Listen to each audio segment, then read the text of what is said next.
We are going to make it our business to come here almost every other day until the reforms and the changes we intend to see here are not only achieved but also sustained. So this morning I have come back. When I came yesterday, there was a crowd of people who were hanging around this place. And I'm happy to report our officers have implemented the directives we gave yesterday that no member of the public is supposed to stay within this facility if they have no business with the functions being offered here. So I'm very happy that our officers here, especially the law enforcement officers, have implemented that decision. We have further directed that no cars will also be allowed to remain stationary around here, and the only cars that will be allowed around here are cars that are dropping off passengers, whether members of staff or even visitors who are coming to this building. And I explained the reason yesterday, that the process which is going on here is a sensitive process. It must continue, it must proceed in a safe environment. And other than that, I think inside here, as you can see, there is a lot of order. Every day is better than the previous day. I have witnessed much more order than I found here yesterday. Again, I thank our staff, because they are the ones who are getting these matters achieved. So today it's a bit more orderly. The crowds are not as they were yesterday, and even the members of the public themselves have told me two things. One, they have told me that the queues that are here are moving, and you know that already gives them confidence that they are being attended to. So even if someone may stay here for an hour or two, at least they can see work is being done. It's only that perhaps it's not being done as good as we want to see. They have told me therefore that the queues are moving, and I have witnessed for myself the queues are moving. I have also received feedback from members of the public that our staff are very professional and courteous. They are speaking to them very courteously and very professionally. And for me, that is what I would like to hear every other day, not just here in Nyayo House. That is what I would want to hear about our officers across the country. That we treat the members of the public with respect and decorum. So I think so far so good. However, I think we still have work to do. We still have work to do, because even the kind of queues we are seeing here, we intend to minimize the numbers of people that are here. So the reform journey continues. We'll be making other policy pronouncements in the coming days. And for me, I think this is now a place I'll be reporting almost every other day. Okay, so I'm here now. I'll be here much later, perhaps in the day. I'll be here every other day until we work together with my colleagues to ensure that this is a good place. In fact, Now that the public perceptions about our services here have not been very good in the last few weeks, we have been challenged. All of us have been challenged. We want now to turn the story around. This place is going to be the most efficient service delivery point, not just in our ministry, but also we want to strive to be number one across the public sector. So we still have a journey to cover. We have not fully addressed the production issue. Our production of passports is still below the demand. We will bring normalcy by first addressing the entire backlog. And once the backlog is completely removed, we will stick to the directive that I gave in February, which is every applicant of a passport must receive it within 7 working days. And if it is an emergency, they must receive their document, their passport, within 24 hours. Once we sustain that objective, we will bring that timeline down again, but we want to go step by step. Once we achieve the 1 week timeline for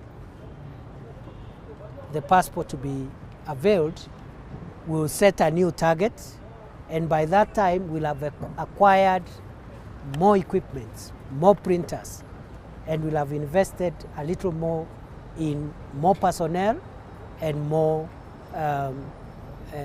facilities, including computers and IT technology. So the long story is this. The journey that we have started here, we are committed to complete it. Number 2, although there is some progress, we are not yet there. Number 3, the policy changes we have made here are going to be permanent. We are not going to have a rollback again. So going forward, it can only get better, and no member of the public will be harassed or mistreated in this space. As you can see, these members of the public have told me none of them have been asked by anybody for a bribe today.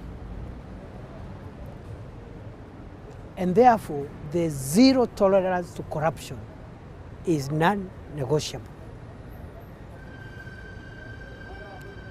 The people who are hanging around there and harassing citizens asking for bribes will not return to the space. And we'll keep the vigilance, we'll keep our intelligence alert, because it is possible for them to relocate to some corner nearby here and start doing the same thing. So we are monitoring even telephone conversations that we suspect could be conversations that are of criminal intent. Nobody will be spared. Finally, we had 2 problems here, 2 challenges. One was the challenge of technology and production. That is what was hurting service delivery here. The second challenge was the challenge of corruption. And we don't want to mince our words about that. The only caveat we want to place is that the issues of bribery, solicitation, and corruption involved very few people here. And many of them are members of the public who are pretending to be our officers, but they are just brokers from town and criminals. Even among our staff from the immigration and also our staff from the National Police Service who work here to support the work going on here, the majority of them are doing a good job. The public is saying it. And we want to applaud these officers and these staff members for doing that, and we want to ask them to continue doing that. The few members of staff, the few officers who may be tempted to try and roll back what we have started here, we will make sure that they don't succeed. And the same energy, the same commitment, the same consistency we have employed in dealing with other long-standing security challenges, we'll apply the same energy, the same vigor in the fight against cartels and corrupt people who have been trying to use their space to frustrate the people of Kenya. Kwa hivyo hii sio kazi ya siku moja. We are going to do a lot of changes. Part of it is infrastructure. We are going to have very nice banking halls, well furnished, with very courteous staff. We are going to increase the number of immigration officers. We are going to increase the number of printers. We are going to increase the number of public relations staff, customer service staff. We are going to uniform even our immigration officers, and we are going even to improve on their capacity around public relations. Every public official should be a public relations officer of one kind or the other. They must treat the people of Kenya well, and I'm very happy to be associated with the good work that is being done here by my colleagues, and I will support them. I will intervene for them.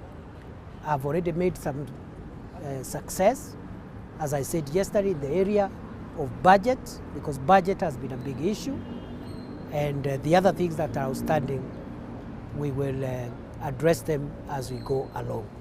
So I think so far so good. You'll see me around again soon.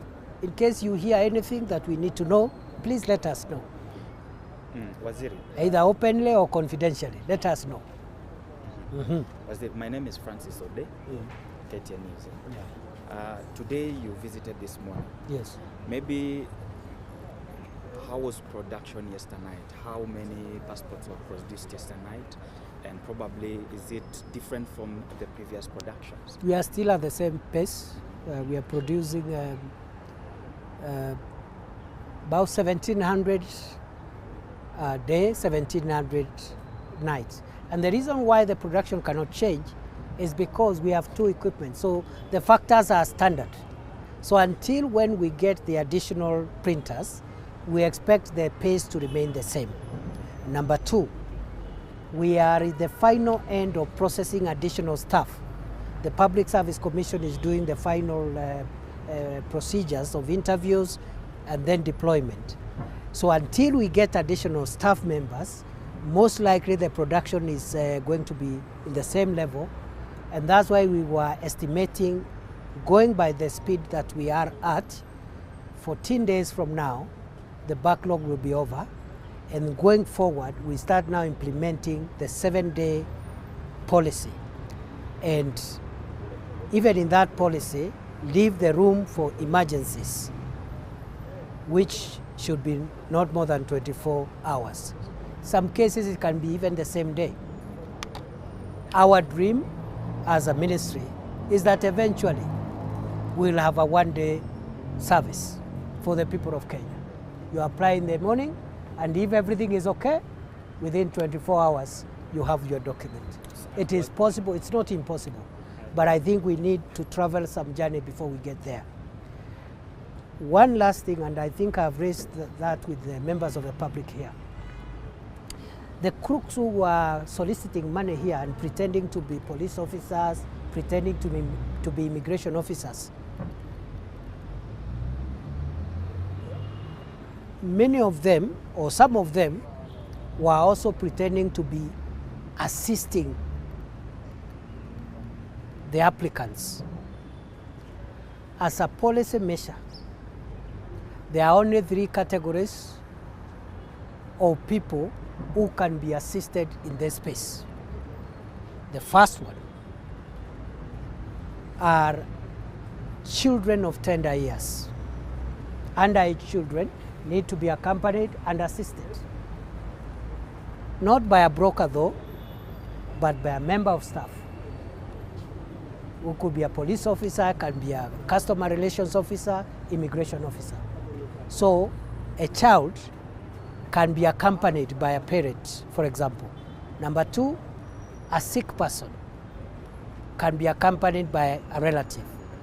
Number three, a person living with disabilities can be accompanied by a person.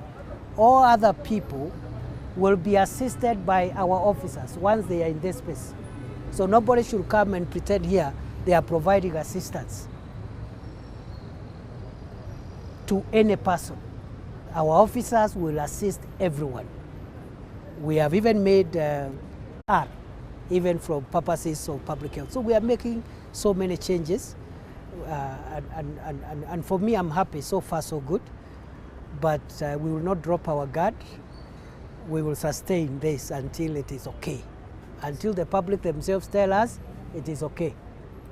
That's when now I can spend a week without passing by here, because we have other things also in the field to do. But for now, I'm a permanent feature here until things are in order, so that I can also support my colleagues here, and some of the things that are outstanding can be done, especially the new equipment, new personnel and things like those. Kuna swali ya mwisho? Naam, swali la mwisho. Yes. Si la mwisho tutakuwa na lake. Okay. Swali langu uweke Both of you can ask. uweke bayana, jina langu Ben kutoka Citizen TV. Uweke bayana swala la vile visa vya dharura. Wakenya wengi wanalia kwamba wanatafuta kazi na wamepata kazi labda katika nchi. Ni kweli, ni kweli. Lakini hawajui wako katika kategori gani, kwa sababu hilo ni swali nzuri. Katika vile visa vya dharura, kuna wale ambao ni wagonjwa ambao wanahitajika kwenda hospitali nje ya nchi ili kunusuru maisha yao. Hicho ni kiwango kimoja cha wale ambao ni tunachukua kama ni dharura. Cha pili, kiwango chingine ni wale ambao ni wanafunzi wamepata nafasi za kwenda ughaibuni katika masomo ya ziada, na tunachukua hiyo kuwa ni jambo la dharura, kwa sababu kuna tarehe ambapo chuo ama ile shule inafunguliwa na lazima wafike. Wasipofika watapoteza ile nafasi. Jambo la tatu ni hilo umesema, nafasi ya kazi. Kama Mkenya ako na barua, amepata kazi, itakuwa ni hasara kwetu kama taifa kama kukosa cheti kutagharimu huyo Mkenya kupoteza ile nafasi. Serikali inafanya juhudi kutafuta nafasi za kazi kwa wale ambao itawezekana kupata kazi hapa nchini, lakini vile sera ya hii serikali ni kuwa na diaspora community, ama kuwa na Wakenya wengi ambao wamepata kazi katika nchi zingine kuchukua zile nafasi, ili tukijumuisha na wale wamepata nafasi hapa, tuwe na nafasi kwa watu wengi wa taifa letu. So I want to make it clear that among cases that we consider urgent and emergency cases, Kenyans who can show that they have a job contract and that job contract has a reporting date, we will put them where we have put students who are reporting to colleges abroad, and where we have put patients who are going for medical treatments. Also public servants who are traveling, or so forth and so on, and they don't have passports or they want to renew passports. That's also an emergency, and we want to leave that discretion to our immigration people. I can say, we are all here. The immigration people, they know what constitutes an emergency. But as I said yesterday, in all those classes of emergency, paying a bribe cannot be a basis of giving somebody priority acquisition of a passport. Because that was one of the problems with the Kenyans. They were saying, we understand the machines are broken, we understand the printers are not enough, but why is it that the person who pays some money to some crook will have the passport printed. What has changed? Because if the printer is broken, it's broken. So paying a bribe cannot create priority for anyone to acquire passports. Na unajua mimi, najua wa Kenya. Kuna wale bado wanafikiria hii ni sarakasi tu, ni mambo kidogo kidogo ya PR, hii kitu itaisha, tutarudi